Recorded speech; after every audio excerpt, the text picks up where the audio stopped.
we wanted to put together a group of government and policy leaders and folks that are not only developing policy around climate, but are actually executing. And I'm so pleased that we were able to get this great group together. And bear with us while we kind of figure out the logistics of this, because we're filming it all and we've got to probably move this a little bit. But we have, again, some representation from not only the county, but the cities, and even at a regional level. So Kate Sears, as you all are familiar with, is our Southern Marin's elected representative on our board of supervisors. And she's been working on planning sea level rise, climate change work for the county for years. This is a grassroots, grass tops effort to understand the challenges and explore options. So she's had a career in both public and private sectors prior to being appointed by Governor Jerry Brown in 2011. And Kate was an attorney for private practice for 16 years before joining the consumer law section of the Attorney's General office. So Kate's going to be speaking first about a drawdown, which is I think an ambitious and inspiring plan for GHG reduction here in the county. Stephanie Moulton-Peters is Mill Valley's mayor, first elected to the city council there in 2007. After serving president of the West Blythedale Homeowners Association as chair of the city's emergency prep commission. She's Mill Valley's delegate to TAM. She's actually the chair at this point of TAM's board. She's a board member of Marin Transit and involved actively with safe routes to schools. Our third speaker is Abby Young. Abby's the manager of the Bay Area Air Quality Management District's Climate Protection Program. So it's a regional organization, has a lot of impact, maybe not as well known as some of our other agencies, but we've asked Abby to speak about the role of the Air Quality District, grants, some of their policies, and I think you'll find it really interesting on a regional basis. And Abby's worked, overseen quite a few grant programs, coordinated a lot of leadership summits. So I'm really pleased that she's with us, having just some amazing experience, and especially with the U.S. Cities for Climate Protection campaign at ICLEI. We're going to finish up with my favorite city and county public service, and that's Cory Bytof. Cory is a sustainability coordinator for the city of San Rafael and works with the sustainability team to really realize San Rafael's climate action plan.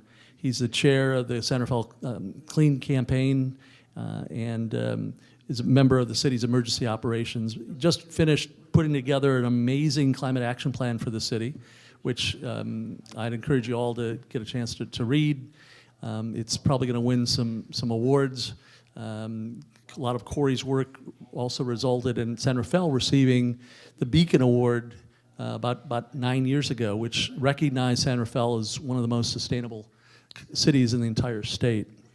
So this is our group. I'm going to have Kate come on up, and we'll have some prepared remarks, and then we'll get into a little bit of discussion. Kate Sears. Let me move this a little bit. Yeah, just a little bit. Bear with us. We're just going to get a little better. All right. Okay? Great. Thanks. I do love rearranging the furniture. That was not my idea. So good morning, everyone, and really glad to be here, and particularly with this particular panel. I love my colleagues here, and I'm looking forward to a really interesting conversation. So as I think all of you in this room know, here in Marin, we are really on the forefront of climate change impacts. We're already experiencing rising sea levels and increased fire danger right here, right now. If we are to truly be sustainable as communities, as businesses, and as residents in the years ahead, it's important to know what the risks are. The County of Marin has conducted a vulnerability studies along both our coast and our bay shoreline, and the data is sobering, and I hope many of you have had a chance to really do a deep dive for the data.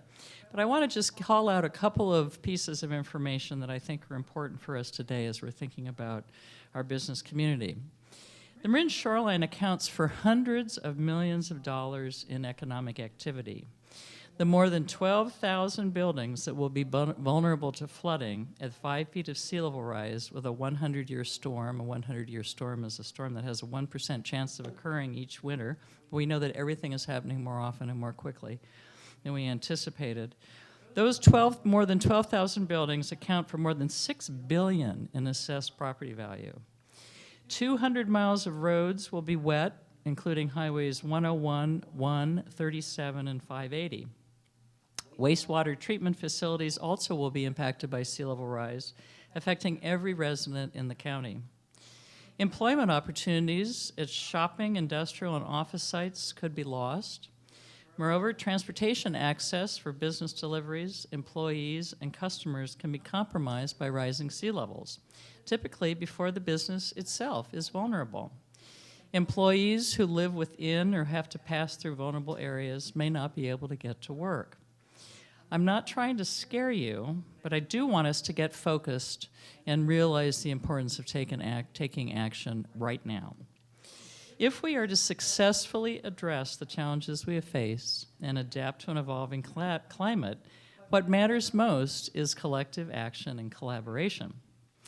In October of 2017, the Marin County Board of Supervisors made a commitment to dramatically reducing greenhouse gas emissions and launched Drawdown Marin, a community-wide campaign to become the first fossil-free county, which my colleague David Connolly mentioned in his remarks. Our vision for Drawdown Marin is to catalyze climate action throughout our community through a really extraordinary collaboration between local government, community leaders, residents of all ages, and especially our business community. We're focusing our efforts in 6 strategic areas, and if I can move this slide, thank you very much. So these are the 6 strategic areas: 100% renewable energy, low carbon transportation, energy efficiency, local food and food waste, carbon sequestration, and climate resilient communities. And you're going to see these topics threading through our conversations all day today.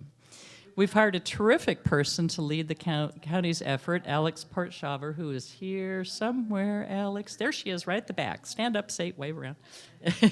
Good job, okay. We're creating stakeholder collaboratives for each of the 6 strategic areas to help us identify and implement innovative strategies for reducing greenhouse gas emissions and to set targets that are aggressive but also achievable. We're also creating a community engagement council to facilitate broad public involvement. We want strong business participation in all of those efforts.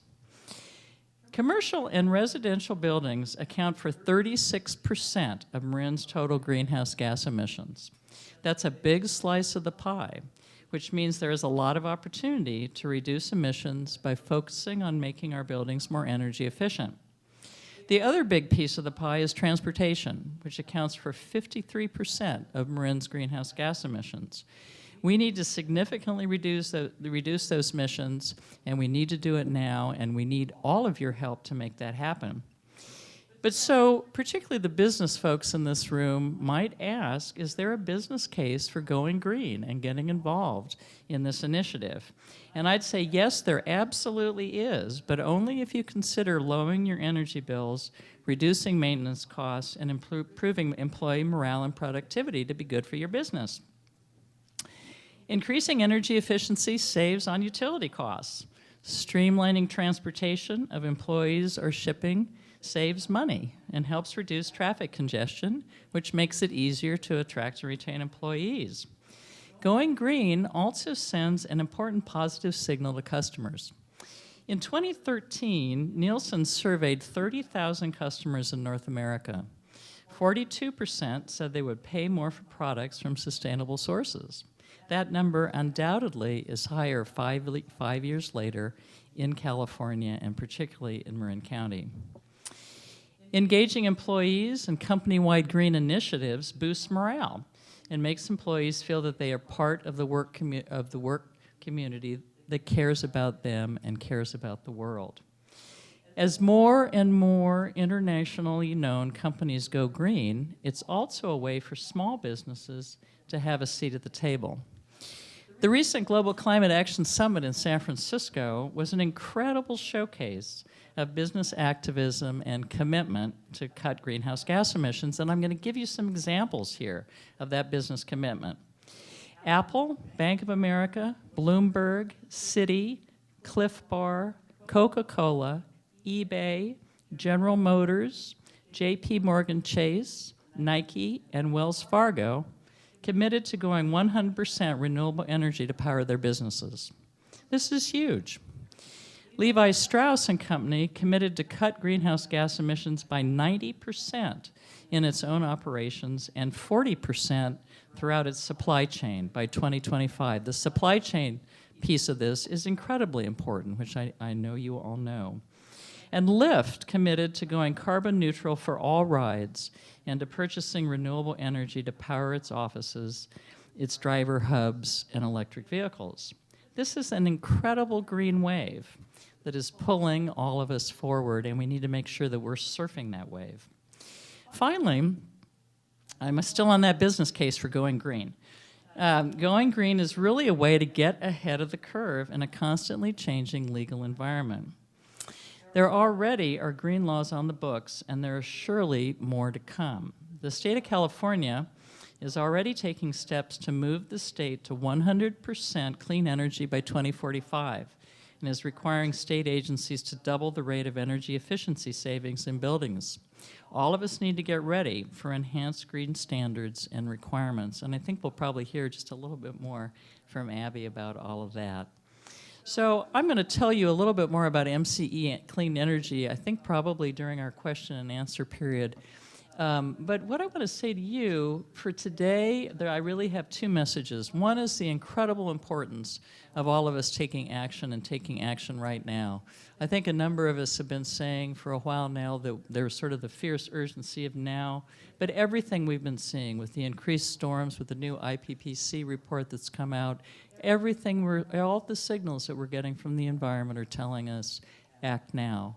The second message is we're really here to learn from you. We as policymakers can't devise policies that are beneficial to our communities if we do that in an uninformed way and if we don't really understand the needs and the impacts on our business community. So I really look forward to input from you today and carrying on the conversation further and having all of you work with us on our Drawdown Marin initiative so we can become a fossil-free county really fast. I want to beat all those state deadlines. Thank you.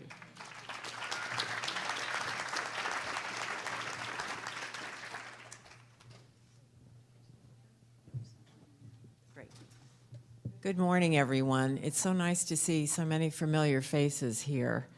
I want to ask how many of you are from business that are here this morning? Great, good. Before public life, I worked in environmental protection and regulatory compliance and sustainability. And I want to say that the work I did in a Fortune 500 company absolutely confirms what Supervisor Sears said. Sustainable green business is good for the bottom line. There's just no doubt about it. It's about being efficient and effective in the delivery of products and services. So I wholeheartedly support it, and I thank you all who are here from the business community today. I am going to break all the rules and show too many slides, and I'm going to go through them very quickly. In my city of Mill Valley, we talk about the fact that there is no silver bullet answer to either climate change, greenhouse gas reduction, traffic, housing, just about anything we work on. There's silver buckshot. There are many options and tactics to solve greenhouse gas reduction. So I'm going to go through some of them today very quickly. You'll hear more about them in the panels that you attend this afternoon.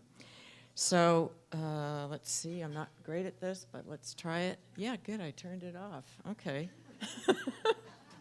Okay. All right. So first, I'm speaking on behalf of my city. Boy, that is just really not working. Okay.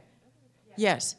As some of you heard me say at an earlier sustainability meeting this month, I had Beacon Award envy. The city of San Rafael won this award 9 years ago, and I heard that and said, I want one too. What does this mean? This is a voluntary program by the Institute for Local Government that supports cities and counties in California. It is a program where there are 5 to 7 parameters about sustainability that the city is asked to do a self-evaluation and measure the greenhouse gas reduction they have accomplished. And only 6% of cities and counties in California have received this award, so it's a pretty big deal. And Mill Valley joined San Rafael at long last this year. Hooray. We did this by going deep green for all of our city accounts. Very important and very big way to have a big impact immediately. We also installed solar panels on our public safety building. We built a solar carport at our community center. We have done energy efficiency upgrades to our buildings. So and then we've adopted green building standards for our community. So very quickly, we've also worked on flooding and drainage management. That will be joined by an effort on sea level rise that kicks off a little later this year. And so we are looking at sort of the long-term impacts and ways to mitigate the problem we already have on the ground with flooding and the one we expect to get worse over time. Okay, just very quickly, yellow school bus was one of the things we did to mitigate traffic, but it also takes a whole lot of trips off the road, and you'll be hearing a little bit more about that in my remarks for TAM. We have a very active bicycle and pedestrian transportation committee. We are participating in Bike Friendly right now. Anyway, and every year we measure how we're doing on traffic, and as we reduce traffic, we reduce greenhouse gas. I'm not going to get into this, but let's just say there's also congestion and traffic flow work with signal timing that can also reduce greenhouse gas. So these kinds of efficiencies are important. Having usable sidewalks as alternatives for our community also makes a difference.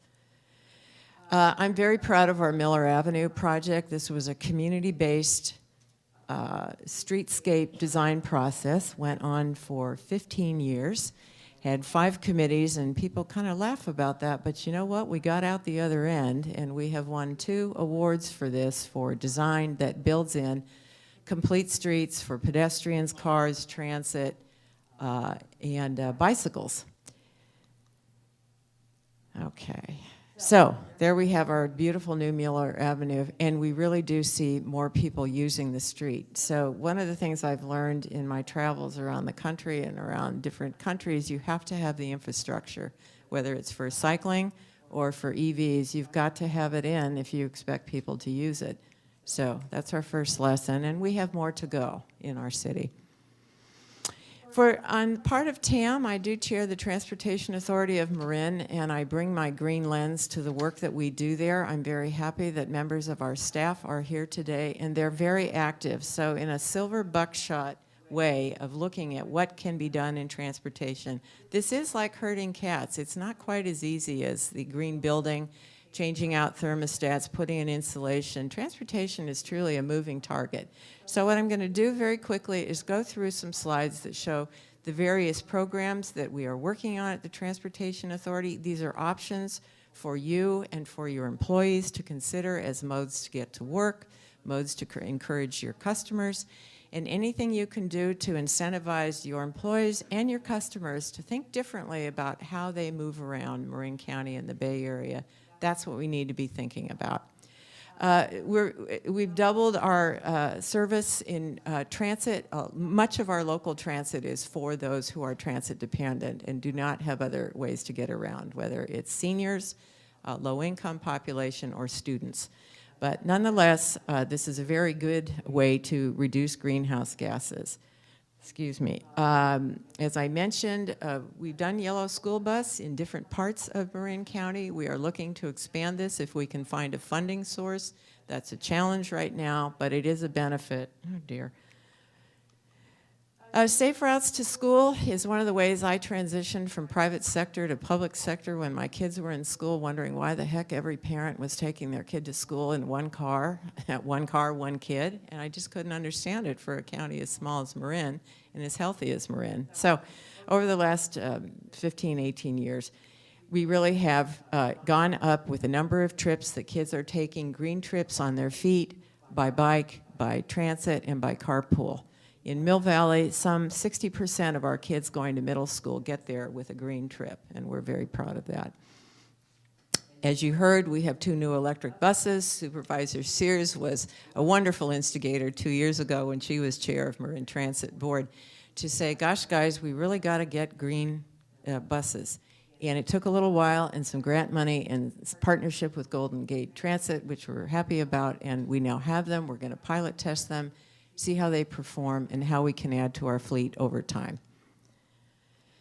We do have a employer-employee outreach program and website. It's called Marin Commutes. You'll be hearing more about it, big splash over the first of the year. But again, this is the partnership we want to have with the business community to incentivize green commutes to work.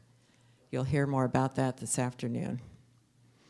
We do have a Lyft Get Smart pilot program for riders of SMART. We offer a $5 discount coupon to riders from SMART stations who are willing to carpool with others to their work.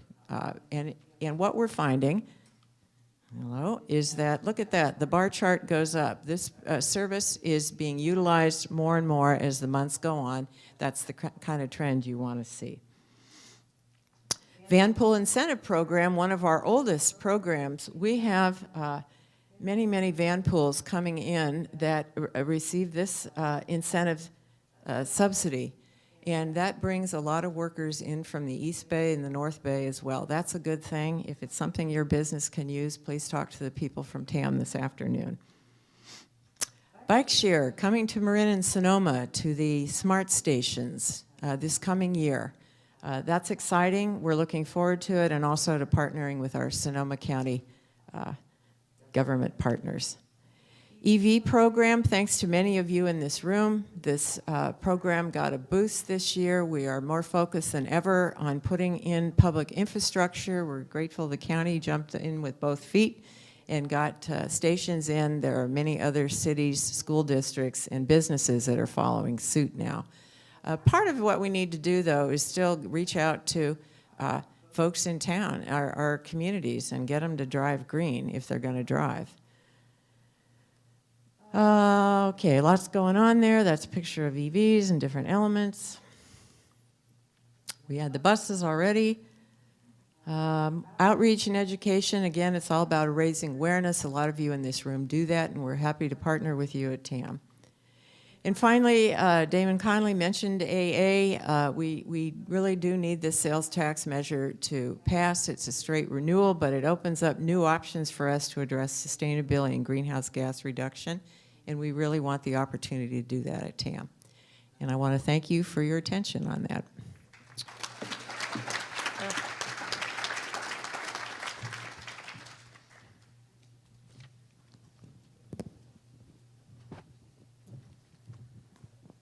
Now, would I be messing things up if I used this microphone and walked around, or would you prefer I could do that? Okay.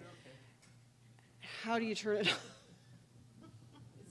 on? I think it might be on the bottom. Is that something? Is it on? You're on? Oh, is it on? Oh, great. Well, thank you. This is exciting for me to be on a panel with my mayor and my supervisor. So I live in Mill Valley, so this is a thrill. So my name's Abby Young. I work for the Bay Area Air Quality Management District, and I had a well thought out little talk for you, but then as I listened to the different speakers this morning, I just started thinking about other things that seemed more relevant and more interesting. So we'll see what happens. So the Air District is a regional governmental agency here in the Bay Area. We ensure clean air, meeting state and federal healthy air standards for the 9-county Bay Area. We were the first air district ever established in the country. We've been around since 1955.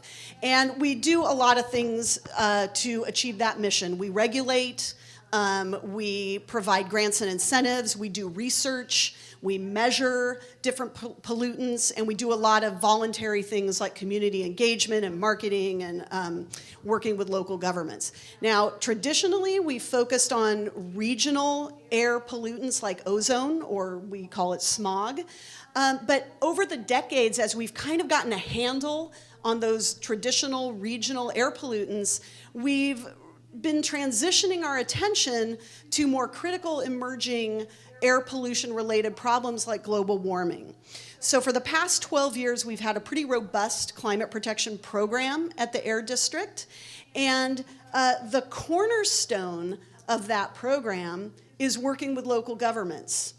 So we work closely by providing support and guidance and funding to local governments to develop and implement programs and strategies that will reduce greenhouse gas emissions from the community.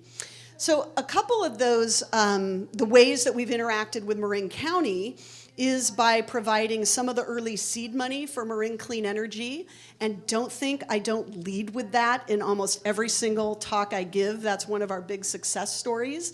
But recently, just this last month, we've also given a couple of other grants to the county. One is to help the county work with homeowners and building owners to transition the natural gas that's used in buildings and to switch it over to electricity. As we all know in Marin County, thanks to MCE, that electricity is getting cleaner and low carbon. We're also giving a grant to the county to do a very, very innovative project to start building a market, not just in Marin County, but beyond, for what we call climate-friendly cement.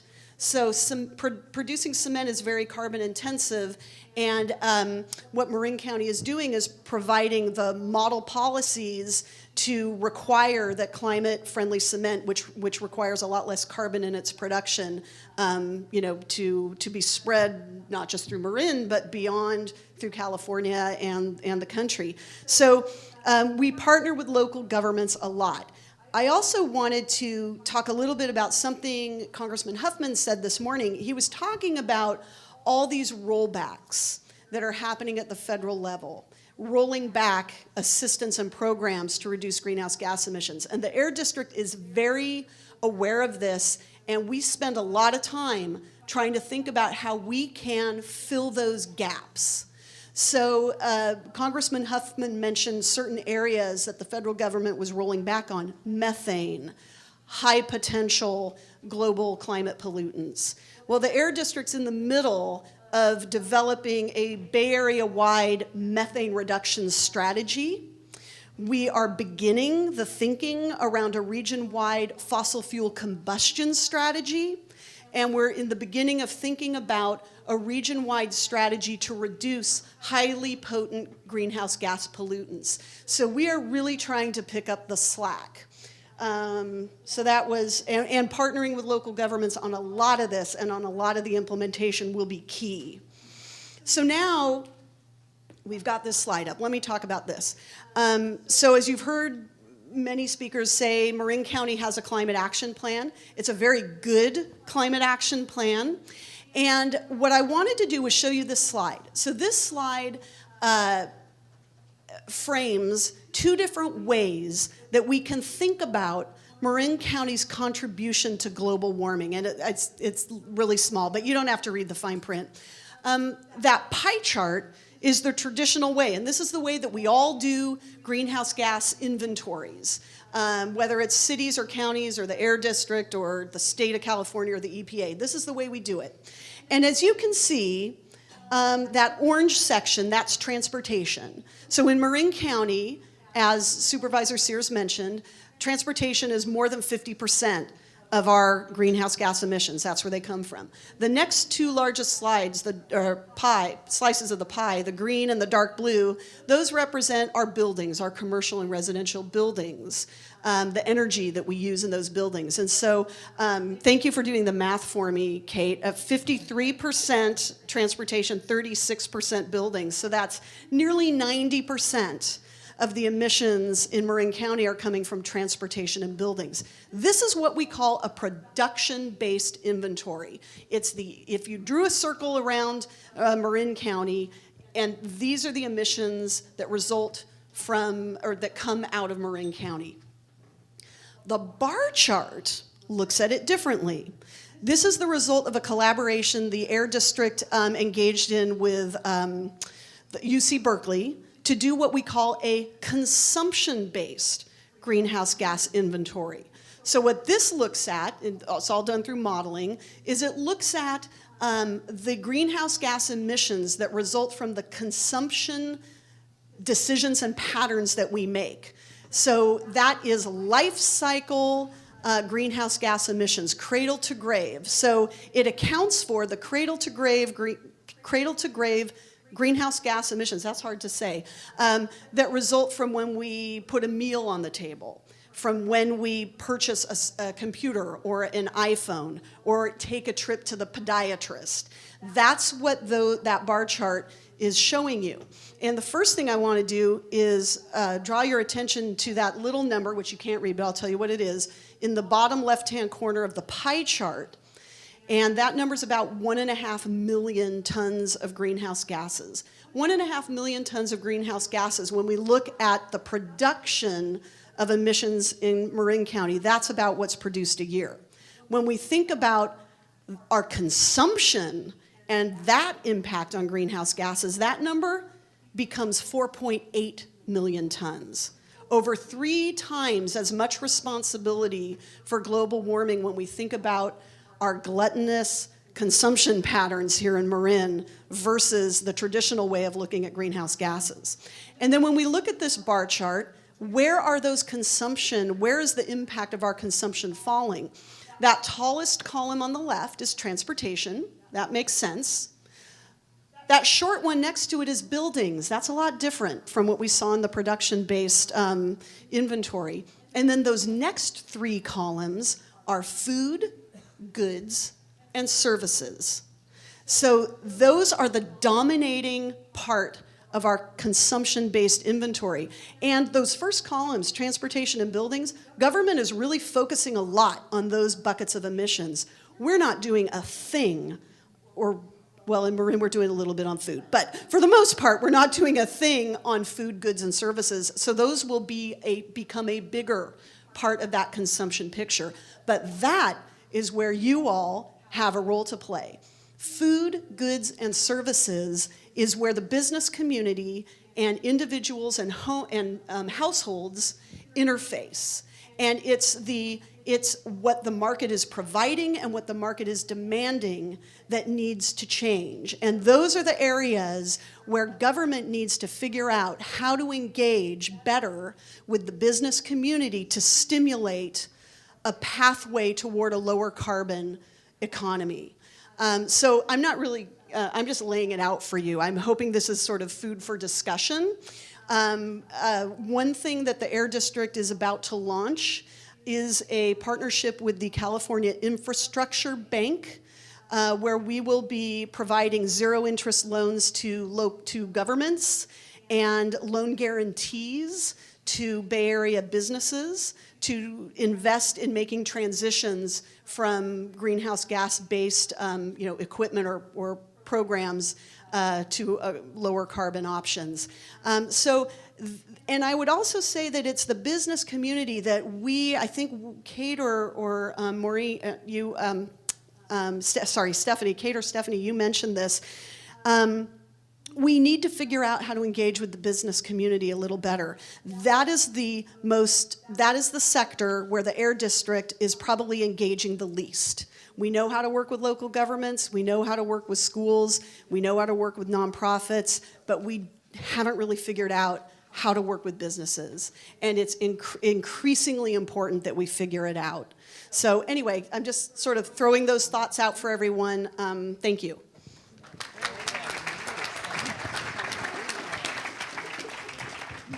Cory, do you want to walk around, or do you want to be at the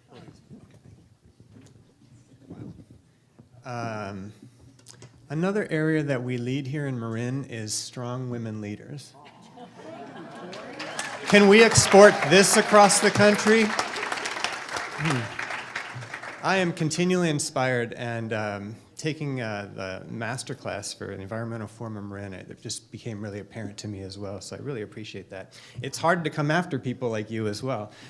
So San Rafael was the first Beacon Award winner, but why? Because we have a lot of community engagement. We have a lot of people that come to the table and want to make San Rafael sustainable, including all the support and resources and experience and intelligence that comes from the County of Marin, from the Bay Area Air Quality Management District, from the Transportation Authority of Marin, from our local groups like Sustainable San Rafael. There's a lot of people at the table for San Rafael, and that's why I feel like we do so well. I've been with the city 20 years, 7 years implementing our climate action plan, and that's my main job. We just, as Chris mentioned, we just are updating our climate action plan right now to try to tackle these 40% reductions by 2030 that the state has asked us to do. Have you tried to reduce anything by 40% in your life or business? Imagine cutting your budget 40%. This is a big lift. It's not easy. We're going to need everybody. Up until this point, we've been, as everybody's kind of mentioned, we're good at working with each other. We're good at working at the government level. The only way we get there is by getting really good at working with everybody in the room. And not just the choir, but everybody beyond the choir, and really understanding what are driving people's behaviors. We're going to make our choices based on climate. But 90% of the other people out there and businesses out there are going to make choices based on a lot of other things. And that's what we really need to understand. So I echo the concern about how do we work, not just work with business to try to get what we feel like is important to happen, but how do we understand from a business perspective or a resident's perspective, what are your top priorities? What are the things that are really driving your behaviors? What are the obstacles in your way to having green energy? How do we get those out of the way for you so that you can take action? What are the benefits that you're looking for that we should be highlighting, or that we should be understanding and making sure there are co-benefits that achieve those goals as well? Right now we're pretty narrow, and in our next iteration now for this next climate action plan, it's really about working with people and understanding that as much as possible. So that's kind of the bare framework. Our next climate action plan has got all the same things. It's about transportation, it's about energy, it's about all that. But really, it's framed in these other things. It's framed with economy in mind. How do we grow our economy without growing our emissions? That's a huge, huge thing. And our economy is transitioning fast. Take a look at retail and what's happening. It's happening all over the country. What's next? So one of the things that we're going to embark on in the first iterations of our implementation is really pulling together a group of folks to say, how do we innovate here? How do we really create the economy that we want going forward rather than reacting to what's happening nationally? One minor plug, we have a table outside and we have a 2-question card. And one of the questions is, what are some innovative things we can do here in San Rafael to drive down emissions and build our economy? So at some point, write your ideas in there and drop it in. The other thing is equity. Who's really going to be affected most? We heard about sea level rise. We heard about, this morning you heard a little bit about our canal neighborhood in San Rafael. Really vulnerable. The Resilient by Design program was just eye-opening and stunning. And you know, the older I get, the faster time goes. It's going to be here soon. So we really need to engage our low-income communities, communities that don't typically get represented or typically not at the table. How do we engage them in decision-making as we go along? And finally, it's just overall engagement. It's really about community-based social marketing and behavior change and understanding what drives people. It's understanding, again, what people's perspectives are. And then how do we make it fun? You know, it can't be all doom and gloom. I really appreciate asking Congressman Huffman to kind of give us some inspiration as well. I think we need to keep looking for that inspiration. I really appreciate the storytelling discussion this morning, Larry. I think storytelling is going to be really important for us. And then The other thing is, well, I guess that's pretty much it. So I'm going to keep it brief and short, and just again, thank everybody that's been participating. Matter of fact, how many people were on our working group for the Climate Action Plan that are here right now? We got several people in the room, Bill. We engaged a 20-member working group to update our Climate Action Plan, and the whole point this time was, rather than all the same people that come to the table, how do we broaden that? How do we get some members from the business community involved? We had 5 students. That was phenomenal, having 5 students at the table help us develop our Climate Action Plan. So on October 15th, our council blessed the draft Climate Action Plan. We'll be putting it out for public comment here, and then hopefully early in the next year we can start implementing. So I look forward to your questions, and thank you.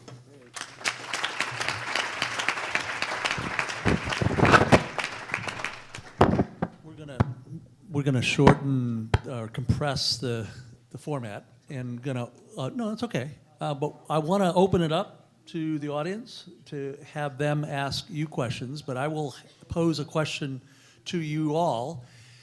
What are the biggest impediments to your organizations that you work with, whether it be on a voluntary or staff level or leadership level? What are the biggest impediments to lowering your emissions, right? And what would you have government do, local government do, to help you, right? Sort of overcome some of those impediments. So I'm going to open it up to the audience. That is, as you look at your own organizations or others that you have influence over, what's keeping you from lowering these emissions, and can you ask this group for help? I'm going to, Larry, could we pass this around? So anyone? Yeah, David?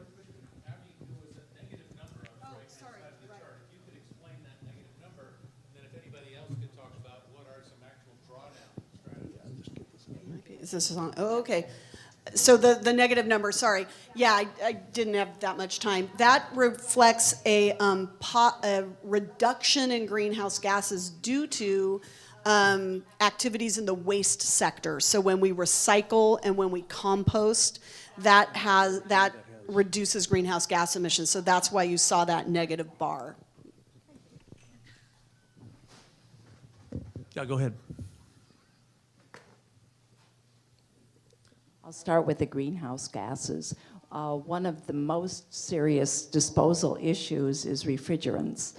Do we have a code in Marin?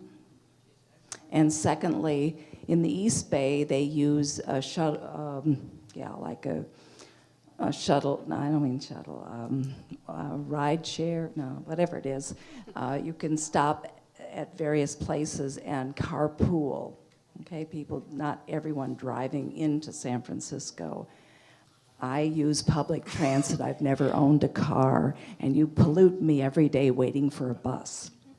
So if we could institute that, especially between Unlucky Drive and Mill Valley, to get people out of their cars, having people who are going all the way be able to stop and pick up the 50 people waiting for a bus that doesn't come. Casual So reactions? carpool. Did anyone want to talk about refrigerants? I can say one. So excellent question about refrigerants, and I don't know the answer to that, but I made a note here to go back and ask our zero waste people at the county whether we do have that in the code. I certainly hope that we do. We focus on toxic disposal, so I'm hoping, but I'm going to check. And I also really appreciate your bringing up the rideshare issue. This comes up periodically. I used to live in the East Bay back in the 80s and did rideshare all the time into San Francisco. I think it's a terrific way to go. And I think in the past we've thought maybe with our suburban geography, it might not be as successful as it is over in Berkeley and Oakland, but honestly, with our traffic congestion issues now and some of the locations that we have where we don't have adequate park and ride, but we have places along the 101 corridor or other congested corridors, it may be the time to try that out. So thank you for raising that, okay? Appreciate it. I'd like to say one thing about the refrigerants. It's really important because even these are fluorinated gases that are human-made, and they have though there are very few of them, they are extremely potent in terms of their ability to affect global warming. And it's the fastest class of greenhouse gases in Marin County and in the Bay Area and in the state of California. So it's a really big issue. The Air District has recently given 2 grants, one to Palo Alto for recycling and destruction of refrigerants in large appliances, and we're hoping that'll be a model we can share throughout the Bay Area. And then also working with the city of San Francisco with corner family-run markets that have refrigeration systems that are porous and leak and leak and leak, and trying to help with that, and we're hoping that can serve as a model as well. I think we have time for Yeah. one more question, and then, yeah, go ahead. Thanks, Larry. Be brief. The number one factor that Drawdown points a spotlight on is women. The most important thing in the world is encouraging women and affording the opportunity to women to be involved in the societies in which we live. The number one problem in Marin, in transportation, is congested streets. I'm getting there, Larry. Promise. What are we doing as citizens, as members of important companies and nonprofits to affect these 2 very focused issues? That's a question for all of us. Thank you. Comments from anyone here? Well, in looking at how to get congested streets addressed, my own thought is we don't expect people to change 100% of their behavior overnight. That we ask for 1 or 2 things that people can do, 1 or 2 trips a week, start with that and make those differently, and then build on it. And so, as I mentioned today, we have a number of ways to do it. The other thing is don't make the trip in the first place if you don't have to, or drive green if you have to drive. So anyway, those are, I think Cory made a very good point though. We need to be more helpful to people with their thought process about what the options and how to change. So we'll be working on that. And no, I'm going to hand this to you. And let me just add on to that. I think, as all of you know, the SMART train has made a tremendous difference, certainly for us as the County of Marin as an employer. We've got a lot of our employees riding the SMART train. It's actually been a tremendous way for people who work in different parts of the organization to get to know each other. And what I was saying earlier about morale, it's just been terrific. And so, but obviously for Southern Marin, we can't jump on the SMART train. And there's lots of issues for making that last mile connection that I think we can get help from the employer community. We have a lot of small businesses, but we have a lot of small businesses that are located in the same area. And really, if people can start thinking about ways to team up and provide transportation, shared transportation to their employees as a group, that's a help. I know, Stephanie Moulton-Peters and I talk a lot about electric bikes and the impact on making that last mile connection. I know a lot of folks in Southern Marin who ride their bikes to work. They commute by bike to San Francisco and are really happy now that they can do that by electric bike. So I think that there's a lot of ways that we can really work harder and think more creatively about getting ourselves out of our cars. I'm sure, as all of you know, most of our traffic, or at least a huge percentage of our traffic, is each of us making trips within Marin. It's not commuting as we like to think about it. It's not commuting out of the country anyway. A county. I love to commute out of the country, but it's really those trips that we make. So many of us are self-employed, working at home. It's all those trips you make to various areas in close by to where you live, and trying to think about how to do that differently and think that through differently is something that's important to us. And so, if you have ideas about that, we want to hear more. All right, we're going to wrap up here. Cory in the city of San Rafael has a booth. TAM has a booth out there. The county has a drawdown has a booth. So please visit those tables and get more information. Let's thank the panel.